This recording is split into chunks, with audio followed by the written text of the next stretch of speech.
This is Nick Wright with Zachary Fillingham from Geopoliticalmonitor.com, and I'm here with Zach today to talk about Greece's upcoming parliamentary election, which is going to be taking place on October 20th, 2019.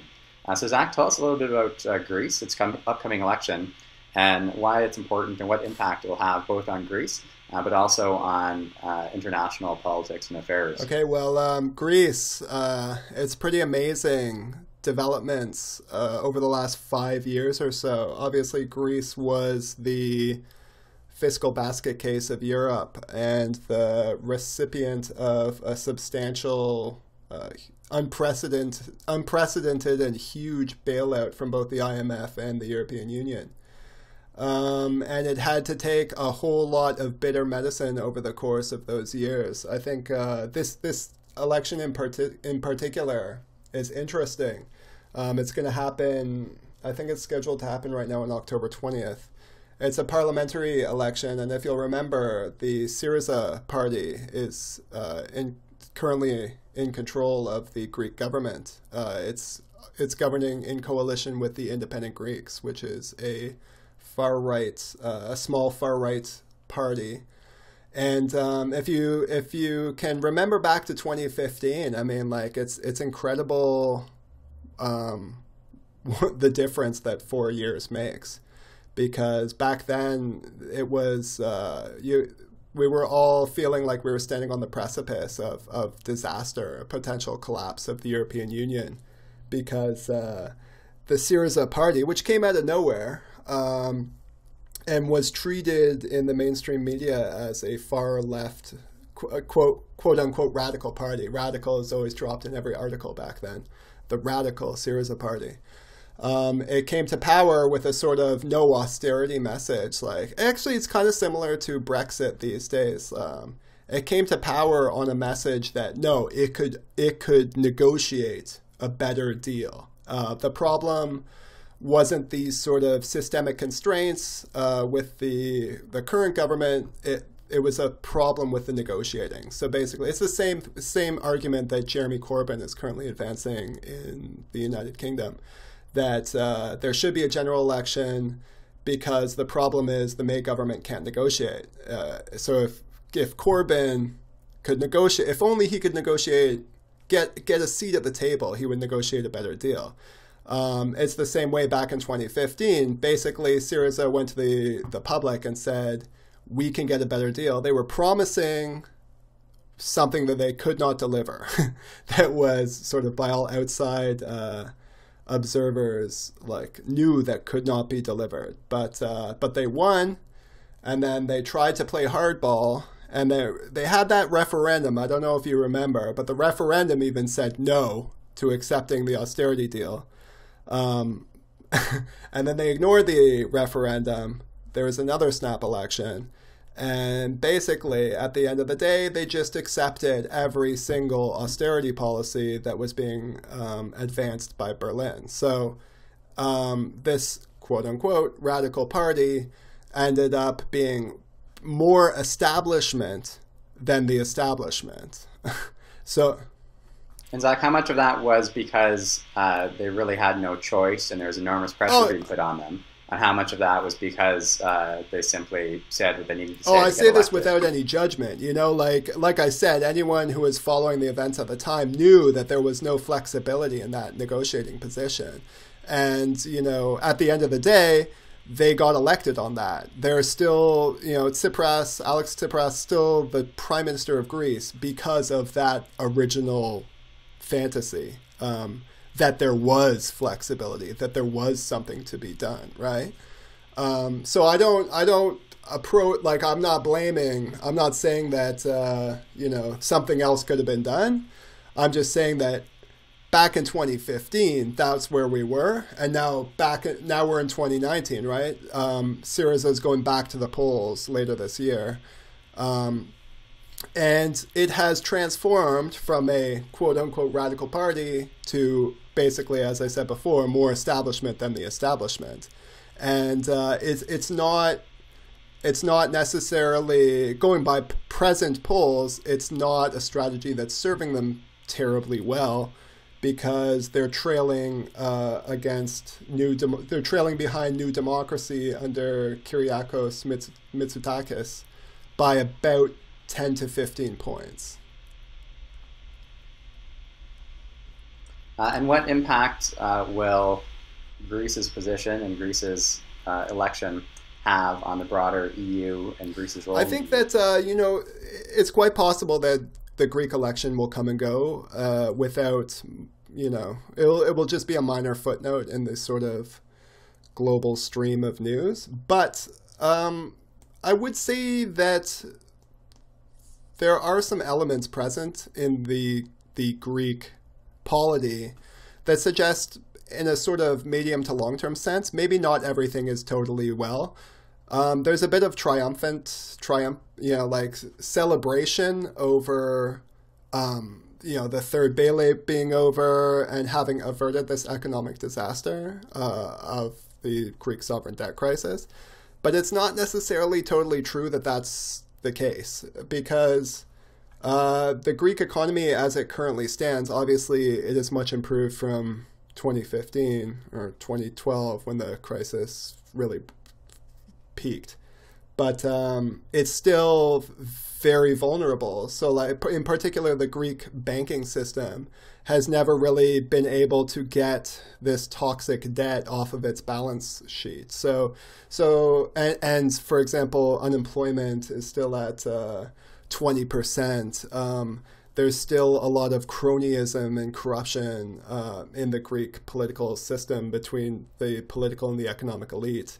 There's still this inability to create an advanced tax system that is actually efficient and able to collect revenue. Like, there's a huge backlog of revenue or tax collections in both the individual households and businesses, which obviously impacts Greece's government revenue.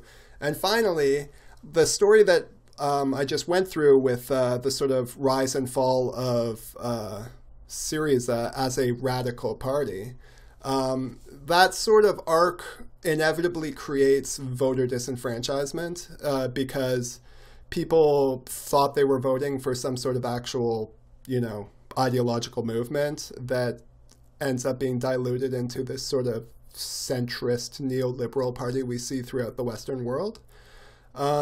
It basically, as we've seen time and time again, that will either make people turn away from politics in general, or it will push them towards radical options. So, although going by present polls, I don't think that there's a real risk for this election cycle, as the neo-fascist Golden Dawn, the far-right Golden Dawn, is only polling around 5%, which is, I think, even less than the last election.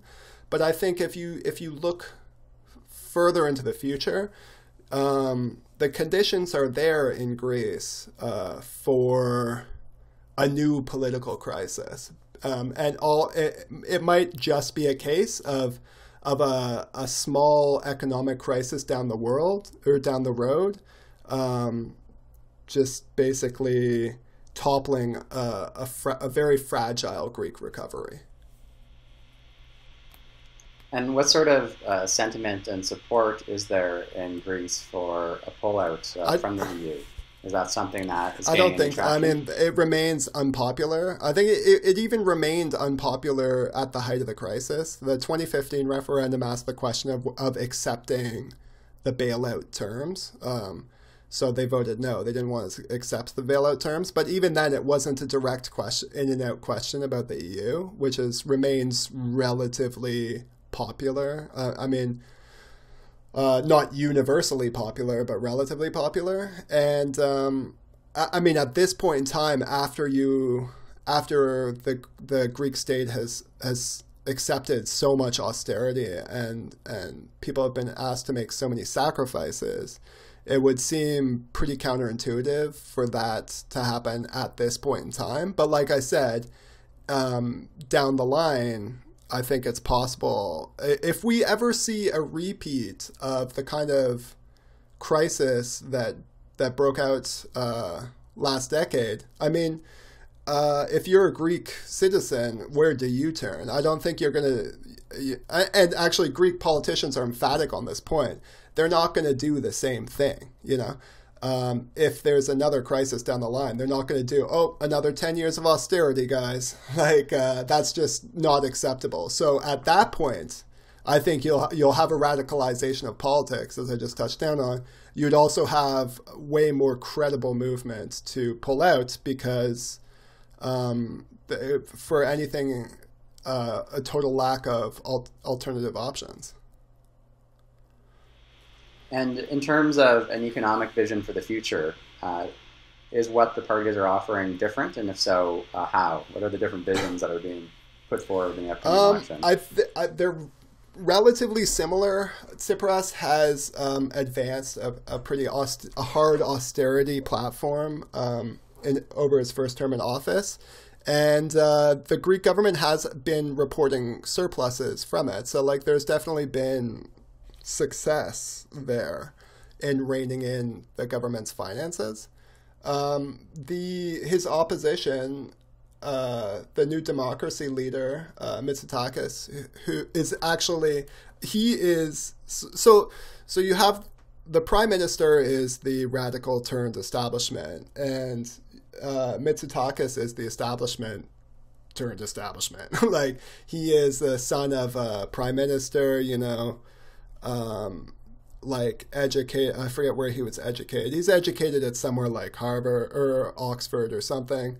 Definitely the sort of neoliberal politician, the business-friendly politician who, you know, is running on a platform of attracting investment and sort of cutting the fat of the Greek state, et cetera, et cetera. So you basically have two establishment pro-business politicians.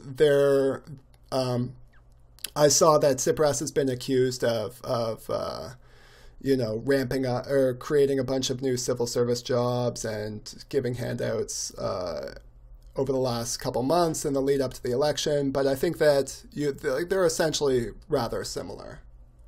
So does that mean that there hasn't been a radicalization resulting from disenfranchisement due to the referendum not being followed? No. And people it hasn't happened so far. I think it's a risk to happen in the future. It will be interesting to see the turnout of this election, because I think you'll get somewhat of an indication from that how people feel about mainstream politics. And are there any other issues that are on the agenda other than economy and relationship with EU and one interesting thing is that obviously the ongoing saga with the Macedonian name change has yet to be resolved. Actually, and I was reading an article, I cannot remember where, but an article that was basically making the argument that since Greek politics in financial terms is kind of on autopilot, there's no space for either governing party to make any significant changes, because they're all following the dictates of essentially the bailout program, and they're still following the dictates of the bailout program. So the real debate in Greek politics has turned to cultural issues, as we've seen again elsewhere in the Western world. And one of the biggest cultural issues right now is the naming of the former Yugoslav Republic of Macedonia, which, for those of us who don't know, shares the same name as a region of northern Greece. So this is a very contentious issue, because the former Yugoslav Republic of Macedonia wants to be called Macedonia, but the Greek state does not want, or there are many Greek citizens that do not want that, because it will basically overlap with Macedonia, the Greek province, and it will imply in the future that it is a different cultural entity from Greece proper. So there was a deal in place to, I think it was North Macedonia. It was going to call itself North Macedonia, But that deal fell through because it proved to be too unpopular in the Greek electorate. And actually, Tsipras just survived a confidence vote on it. So we're still going to have the election on October 20th. But interestingly, this whole process, which has been going on for years and years and years, remains unresolved. The deal fell through. But interestingly, this plays into Russia relations as well, because Russia is against the resolution of the deal, or the resolution of the name crisis, because so long as this crisis exists, Macedonia, the former Yugoslavia Republic of Macedonia, will not be able to join Western institutions like NATO, because it will continue to be blocked by Athens. And is there any resolution in sight, or could this be drawn out for? I think it could quite possibly be drawn out. It could quite possibly be drawn out to the Greek election, because it has become too politically radioactive for the government. And Zach, what's the root of the same name? Do you know? Is it cultural? Is it? I think it's just, it's the same problem that bedevils all sorts of European countries. That's the way the maps were drawn when empires broke down. I mean, and it's just become a point of national pride. It's like I said before, when substantive policy cannot be debated, then the focus turns to diversions, identity, cultural, the politics of scandal. So this is a very, very big issue in Greece, and for the last couple months, it's been dominating the discussion. Interesting. Well, lots of time between now and October for a lot of new developments and political changes. Thanks, Zac, so much for providing us with this update. And for our listeners, if you'd like to read more about this and other issues, you can check out our website at Geopoliticalmonitor.com. So thanks again for listening, and until next time.